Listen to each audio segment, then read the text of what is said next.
Сәлем everybody. Бассейнға барғам, жаңағы именно жоғарыдан секіріп көрейін деп. Сондай бассейн ашылған екен. И жаңағы этап-этаптары бар. 3 метрдан секіру, 5 метрдан секіру, 7 метрдан секіру. Сол 3 метрдан секіріп көрдім. Барып, жаңағы бассейнға секіргем. И секірген кезде именно сол уақытта сол жерден бір адам шығып қалады ғой алдымнан. Жаңағы бассейннің ішінен сүңгіген екен бай, сүңгіп ана жерден шығып келе жатыр екен. И сол адаммен мен үстен шығып түсіп келе жатқан адам түйіспейсің ба кәдімгідей. Ана жерде түйісіп, көзіміз жарқ-жұрқ етіп, басымыз айналып, бассейннен әрең-әрең шықтым. Шығып жаңағы айнаға қарасам, мына алғы тісім, мына тістің алғы тісім, соның жартысы жоқ, кәдімгі жартысы сынып кетті тісімнің. И жаңағы стоматологқа бардым, стоматологқа барсам, стоматолог айтады, примерно 3 айдай жүресің осылай дейді. Жаңағы наращивать етеміз, өзіңнің тісіңдей болып қалады, кәдімгі нарастить етеміз.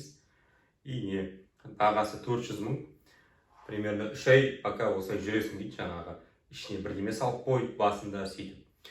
3 ай бойы жаңағы сынық тіспен жүрдім.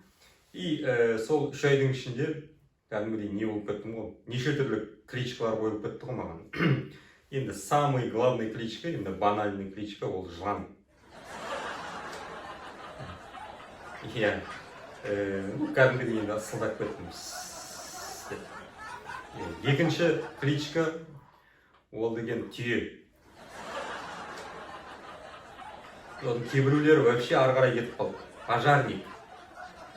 Любой өртті сөндіріп тастаймын ғой сөйлегенде. Пшу деп атқылаймын деп. Ауыздан тек түкіріктердің неше түрлі 5 метр, 2 метр, метрға да атқылайды кәдімгідей.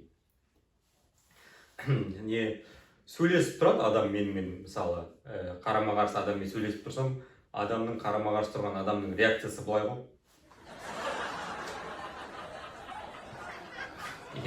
Кейбіреулер енді білдіртпейтіндер енді өзінше просто бүйтіп тұрады.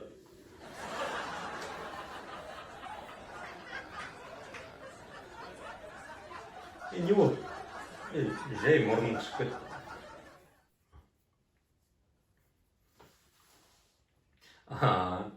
Үйде әйелім де уже үйреніп алған кәдімгідей. Үйде бір әңгіме бастайтын болсам, тоқта дейді. Шауып барып, жаңағы подоконниктағы домашний растенияларды әкеліп алдыма қойып қояды.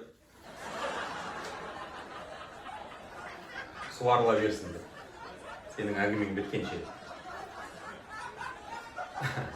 Абсурдныйлар да болып жатыр уже. Үйде су болмай қалса, балдарым келіп алдыма отырады, келіп, жуынып алайықшы деп. Содан 3 айдан кейін тісімді салынды, наращивать етілді. Бірақ та көп адамдарда жаңа фобия қалып қойған ғой әлгінге дейін. Коллегаларым жұмысқа келсем, зонтик қайда? Нормально бәрі болды. Бір коллегам вообще маған айтып қойды, мен осы 3 айдың ішінде кәдімгідей сені зерттеп тастадым. Сен көбіне з менен с әрпін айтқанда, сенен деген кәдімгі атат метрға дейін. Т, Қ, К әріптерін айтқанда примерно 30 сантиметрға дейін шығады. Ал О, А әріптерін айтсаң, шықпайды. Ана жерде кәдімгідей тісім жоқ болып жүргенде кәдімгідей эксперименттің объекті болып кеткенмін даже. Негізі сенгішпін, көп дүниелерге сеніп қалам. Жақында бір жігітпен сөйлесіп тұрмын, маған айтады.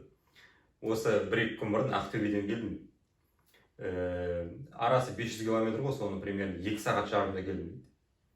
Мен айтам, 2 сағат жарымда келдім. Ой, мүмкін емес десем. Рас айтам, өтірік емес. Ол кәдімгі анандай усилительный сөздер ғой, өтірік емес, рас айтам дегендер. Ондайға сеніп қаласың көбіне. Шын айтам, рас айтам, өтірік емес. 2 сағат жарымда келдім. Сенбейме, қалай 2 сағат жарымда?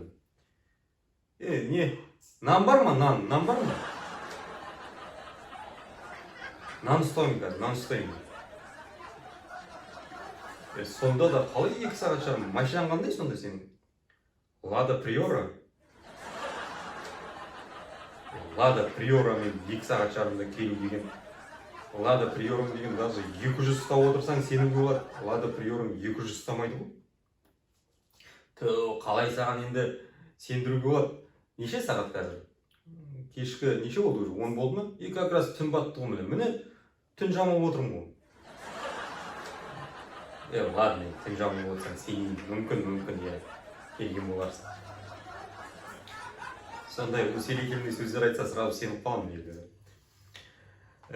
Университет кезінде бір мына Оралдағы топовый отельда подработкада жұмыс жасаған официант болып. Университет кезінде енді бәрі солай жұмыс жасайды ғой. Содан жаңағы анау отель енді сондай бір топовый отель. И мына әншілер келеді ғой Алматыдан, Астанадан, сонда сол отельге келеді көбіне. 70% сол отельге келіп жатады.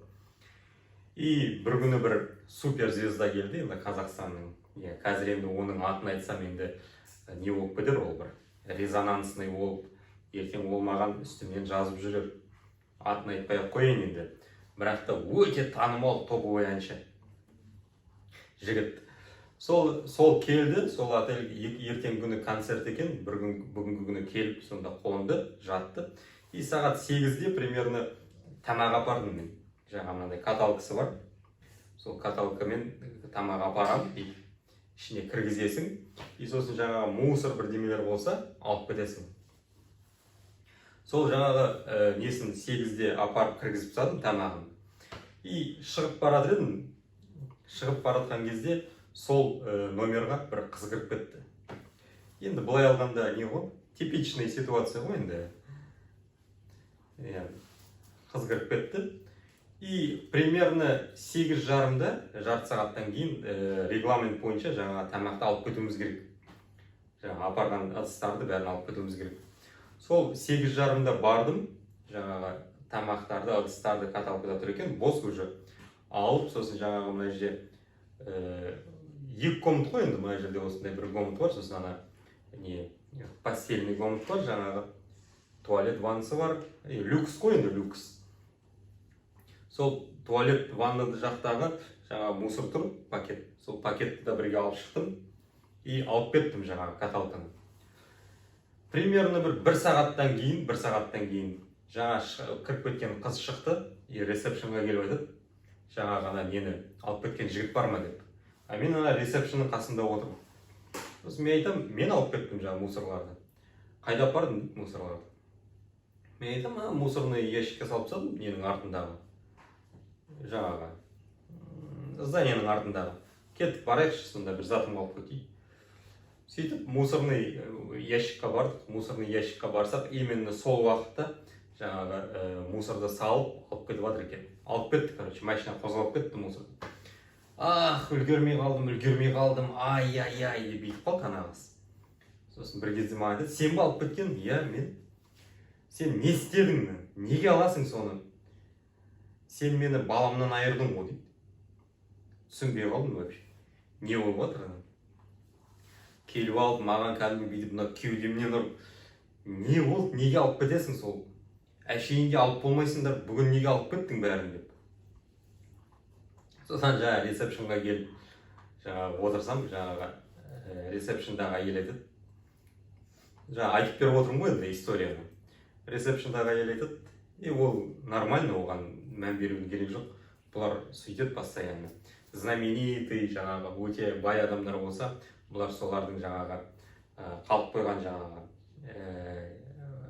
спермаларын алады өздеріне. Содан өздері жаңағы беременеть етеді, шантаж жасайды. Болмаса солардан бала туады. Бұл схема сондай. Сен как раз алып кетіп, наоборот, ана әншіні құтқарып қалдың. Дейді ма? Қазір просто ойлаймын, егер осы историяны, сол шын болған история ғой енді, осы историяны мен қазір сол әншіге барып айтып берсем, ол маған сенем екен.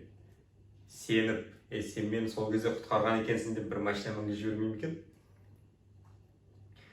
Қазір әлі күнге дейін сол телевизордан постоянно шығады сол әнші. И соны көрген сайын сол история есіме түседі ғой. И как будто сосын өзім андай бір ой келеді, бля, сені құтқарып қалдым ғой мен деп. Ал бүгінше осы. Лайк, коммент, шер сіздерден. Жақсы көңіл күйменен сау